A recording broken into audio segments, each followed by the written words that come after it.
Okay, so the reason why the Nagant is the only revolver that I know of, at least, that can be suppressed is this. Most revolvers, when you have a cylinder here, and then of course you got your rounds in there. Usually there's 6, right? 6 rounds. Okay, here is the chamber, right? There's a gap in between the cylinder and the chamber. So even if you have a suppressor, which what it does is it has baffles in here, right? Then the baffles, as the gas comes through, it slows down these gases that are expelled through the barrel and cause the most of the noise, right? Well, the problem with a revolver is before the bullet even goes down the fucking barrel, all these gases are already expelled between that gap in between the cylinder and the chamber. Now, don't hold on now. So, the reason why the Nagant works is because, and this is pretty fucking genius engineering here, is that it has a fucking mechanism in it, right? And there's like the thing, I don't know how it works, but basically, when you pull the trigger, right? You pull the trigger, the cylinder ratchets forward, and there's a conical thing on in the backside of the chamber, and when the cylinder ratchets forward, it forms a perfect seal. That is a perfect seal between the cylinder and the chamber, thus not allowing these gases to escape. And that then causes the gases only to come through the front of the barrel, going through the suppressor suppressing the gases, and then silencing the gases. With any other revolver, that won't work because the cylinder has a gap. And all these gases create the noise. That's the noise you're hearing when you shoot a gun.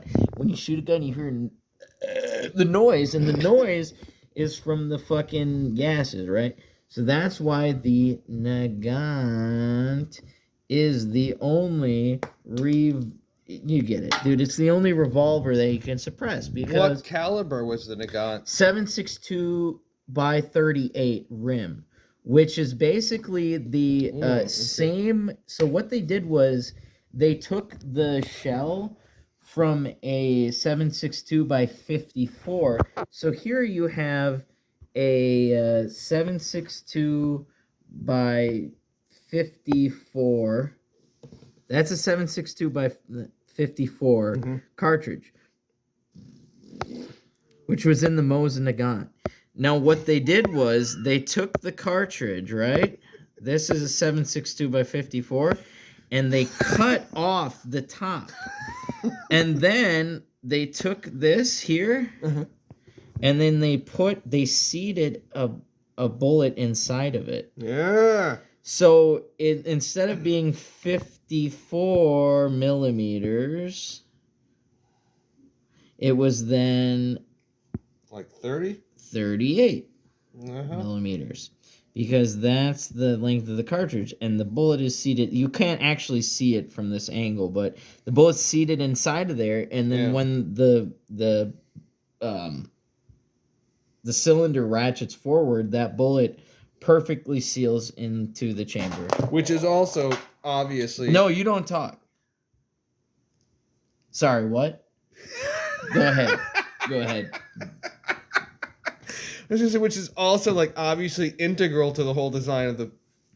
Well, they didn't do that because they wanted to be suppressed. They did that because they thought, and rightfully so, they thought, and they were right, that because the gas propulsion of a revolver is reduced by that gap. So their thought was that you can get a little bit more feet per second if you seal that gap. And they were right. The Nagant revolver has slightly more FPS than a fucking .38 or something of a similar. Well, actually, it's 38. It's not a similar caliber, but I don't know what's a similar caliber because it's a weird caliber It that is, yes. that Indeed. doesn't really exist. And but I was just asking. But their general philosophy was correct that if you seal that gap, you don't lose all of those feet per second from having gap in the cylinder.